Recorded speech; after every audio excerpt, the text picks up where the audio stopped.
Jalebi by.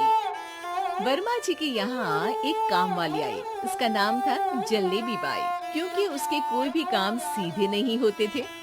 बात हो या काम, हर चीज घुमा के ही करती थी। अरे साहब, वो जो स्कूल में बच्चों की होती है ना, वो मुझे चाहिए। स्कूल में बच्चों को क्या क्लासेस क्लासेस क्यों चाहिए तुमको? अरे नहीं साहब, वो होती है ना गर्मी की। गर्मी की छुट्टी? हाँ हाँ, छुट्टी चाहिए 2 दिन की। अरे तो इतना घुमा कर क्यों बोल रही हो? सीधे सीधे बोलो ना।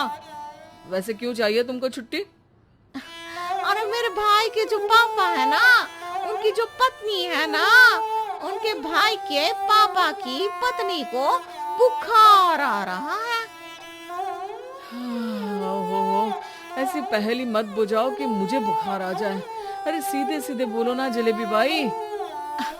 अरे देखो, मेरे भाई के पापा, मेरे पापा, उनकी पत्नी यानी मेरी माँ के भाई यानी मेरे मामा के पापा यानी मेरे नाना, और मेरे नाना की पत्नी यानी मेरी नानी को ना बुखार आ रहा है साहिब। अरे जलेबी भाई, तुम 2 नहीं 10 दिन की छुट्टी ले लो। बस अगली बार से ना ऐसी छुट्टी मांगना हो तो अनुराधा से मांगना, मुझसे नहीं। ठीक है। एक और बात साहिब। एक और बात सुनी तो मुझे पागल खाने जाना पड़ेगा। अरे पागल खाने क्यों जाओगे आप? अरे चावल ही खा लो। अरे जलेबी भाई, दिमाग का ढोकला मत बनाओ, जाओ यहाँ से प्लीज। वर्मा जी जलेबी बाई की घूमी बातों से जान बचाने के लिए उसे लंबी छुट्टी दे देते हैं और अनुराधा को बताते हैं। अरे आज तो उसने मेरे दिमाग के तार ही उलझा दिए। कितना घुमा घुमा के बात करती है जलेबी बाई। अरे तुम कहो तो मैं तुम्हारा हाथ बंटवा दूंगा घर के काम में, लेकिन जलेबी बाई को तो और झेल नहीं सकता मैं भाई। अरे शांत हो जाओ, मैं संभाल लिया करूंगी उसे। लोड मत लो आप उसको। हाँ हाँ, तुम संभाल लेना उसको, वरना मुझे नहीं संभाल पाओगे। मुझे आगरा के पागल खाने में ही भर्ती होना पड़ेगा। आगरा क्यों जाना? मुझे तो लगता है जलेबी बाई इस घर में थोड़े दिन और रही तो हमारा घर ही एक मशहूर पागल खाना बन जाएगा। तो दूसरी काम वाली ढूंढ ले क्या? अरे आजकल तो हर काम वाली बाई जलेबी जितनी ही टेढ़ी होती है। निकालेंगे नहीं, सिखा लेंगे उसको हम। लंबी छुट्टी के बाद जलेबी बाई घर आती है। अरे आ गई जलेबी बाई, नानी कैसी है तुम्हारी? और वो जो 2 के पहले आता है और जो 0 के बाद आता है। अब 1? हाँ, 1 नंबर है। अच्छा, क्या हुआ था उनको? जो दिल टूटने पर होता है ना, चोट लगने पर होता है, पगार का पैसा कटने पर भी होता है। अरे क्या होता है? बुरा लगता है। अरे जो सर में होता है, पेट में होता है, और जिसे सही करने के लिए ना आदमी को डॉक्टर के पास ही जाना पड़ता है। दर्द? हाँ, दर्द हुआ था उनका हाथ पैर में।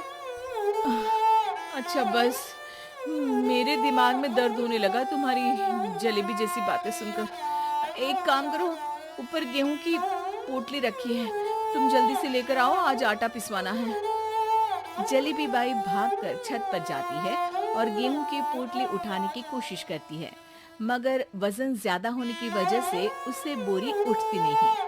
वो सोचती है कि पोटली जल्दी पहुंचानी है। बस जलेबी बाई के टेढ़े दिमाग में एक टेढ़ी तरकीब आती है। वो पोटली को छत पे घिसकर उसे बालकनी तक ले जाती है और छत से भीतर बरामदे में बोरी फेंक देती है। लाजी लो, हो गया जल्दी जल्दी काम। नीचे पहुंचती है तो देखती है कि अनुराधा वहां उसे गुस्से से देख रही है और नीचे पूरा गेहूं बिखरा पड़ा है। ये क्या किया? अरे पोटली में वजन ज्यादा था, आपने कहा था जल्दी से ले आओ, तो इससे जल्दी कैसे करती मैं बताओ तो। हाँ, अरे एक काम तो सीधा करो, अब क्या करेंगे इन गेहूं का? सब सत्यानाश कर दिया। अनुराधा सोच लेती है कि अब इस जलेबी को सीधा करना ही पड़ेगा, वरना बहुत परेशानी हो जाएगी। जलेबी बाई फिर भी सुधरती नहीं है। रोज कोई घूमी फिरी बात से वर्मा जी के दिमाग में शॉर्ट सर्किट करती है, तो कभी अनुराधा के काम बिगाड़ती। जैसे कमरे में झाड़ू लगाने का कहने पर कमरों की दीवारों पर झाड़ू टांग के कहती, लगा दी कमरे में झाड़ू। देखते ही देखते ये महीना खत्म हो जाता है। अरे दीदी, पैसे दे दो ना। पैसे तो नहीं है। पैसे नहीं है का मतलब? पैसे तो होते ही है ना घर में। अरे भरोसा नहीं है तो पूरे घर में ढूंढ के बता दे कहाँ पैसे हैं, मिल जाएगी तुम्हें। अबे ढूंढ के लाई मैं। जलेबी जल्दी से अनुराधा का पर्स लेकर आती है। अरे इसमें है ना पैसा? अरे मुझे तो नहीं दिख रहा। अरे दीदी है ना, 2000 का नोट। अरे तो वो तो 2000 रुपए हैं, पैसे तो नहीं है। अरे दीदी दे दो ना, जल्दी घर जाना है, आज मेरी तारीख है। अरे पक्का आज तेरी तारीख है? हाँ दीदी, आज मेरी तारीख है, आज ही तो पगार लेती हूँ ना मैं। देखो आज तो 1 तारीख है, तेरी तारीख तो है नहीं आज। अरे दीदी दे दो ना, घुमा क्यों रही हो इतना? अच्छा कितनी पगार है तुम्हारी? 5000, आप ही ने तो तय की थी। 5 मतलब जो 4 के बाद आता है और 4 के पहले? हाँ हाँ दीदी। 5 वही जो 3 में 2 जोड़ के होता है? अरे हाँ दीदी हाँ। 5 वही ना जो 10 में से 5 घटाने पर होता है? अरे दीदी मैं समझ गई, अब आपको कभी नहीं घुमाऊंगी। प्लीज जल्दी से पैसे दे दो ना, सारी। और अब ना ये जलेबी बिल्कुल सीधी हो जाएगी कसम से। जलेबी बाई की अकल ठिकाने आ जाती है। अनुराधा जलेबी को पैसे दे देती है और कहती है, अब अगर तुमने हमें घुमाया ना तो तुमको कहीं दूर घूमने भेज देंगे, जहाँ से तुम घूमने के बाद कभी वापस ही नहीं आ पाओगी। समझ गई जलेबी बाई?